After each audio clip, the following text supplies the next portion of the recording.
សួស្តីម៉ាម៉ាទាំងអស់គ្នាមុខម្ហូបថ្ងៃនេះគឺជាប្រភេទអាហារសម្រន់ដែលមានឈ្មោះថាបាយក្តាំងបង្គាក្រៀម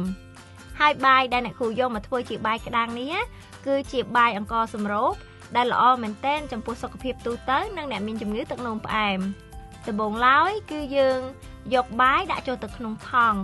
យើងវាឲ្យស្មើអញ្ចឹងទៅដូចដែលក្នុងវីដេអូដែលអ្នកទាំងអស់គ្នាបានឃើញអញ្ចឹងណាកុំឲ្យនៅដុំហើយយកដងដែលយើងជាទូទៅយើងលុញម្សៅហ្នឹងគឺយើងយកមកលុញបន្ថែមក៏បានសឹមយើងកាត់វាជាដុំជាជ្រុងក៏បានមូលក៏បានតាមចំណង់ចំណូលចិត្តក៏ប៉ុន្តែរបស់អ្នកគ្រូកាត់ជាជ្រុងហើយយើងចាប់ផ្ដើមដាក់ខ្ទះចាក់ប្រេងឲ្យក្តៅហើយបានយើងយកបាយដែលយើងកាត់ជាដុំរួចហ្នឹងដាក់ចូលទៅបំពងក៏ប៉ុន្តែយើងបន្ថយភ្លើងបន្តិចហើយយើងប្រែវាទៅមកបើមើលឃើញថាស្រួយល្អហើយសឹមយើងស្រង់ចេញហើយទុកឲ្យស្រក់ខ្លាញ់សិន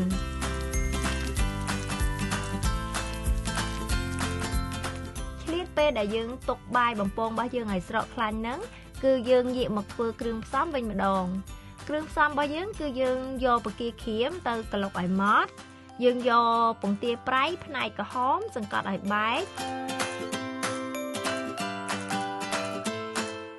យើងដាក់ខ្ទះបើកភ្លើងតិចហើយដាក់ប៊ឺចូល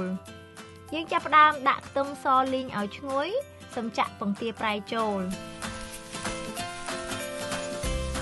យើងឆាវាឲ្យបែកបន្តិចសិនទៅសឹមយើងដាក់បង្គាក្រៀមចូលហើយនៅពេលដែលយើងឃើញថាវាឆ្អិនល្មមហើយសឹមយើងដាក់ស្លឹកខ្ទឹមចូលដើម្បីជួយបន្ថែមក្លិនទៅលើគ្រឿងដៀកបាយក្តាំងរបស់យើងឲ្យកាន់តែឈ្ងុយឆ្ងាញ់ទ្វេដងចាបន្ទាប់ពីឆាឆ្អិននិងឃើញថាគ្រឿងរបស់យើងហ្នឹងសព្វចូលគ្នាល្អហើយបិទភ្លើងរួចដួសបរិមាណសមរម្យលាបទៅលើបាយក្តាំងរបស់យើងជាការស្រេចមួយមុខនេះអ្នកគ្រូហ៊ាននិយាយថាជាអាហារសម្រន់ដែលមានលក្ខណៈស្រួយស្រោកហើយជាតិមែនតែនម្ដុំហើយដឹងតែជក់មាត់ចង់ហូបម្ដុំទៀតហើយអញ្ចឹងកុំភ្លេចណាសាកល្បងធ្វើហើយចែករំលែករសជាតិមកអ្នកគ្រូវិញផងណា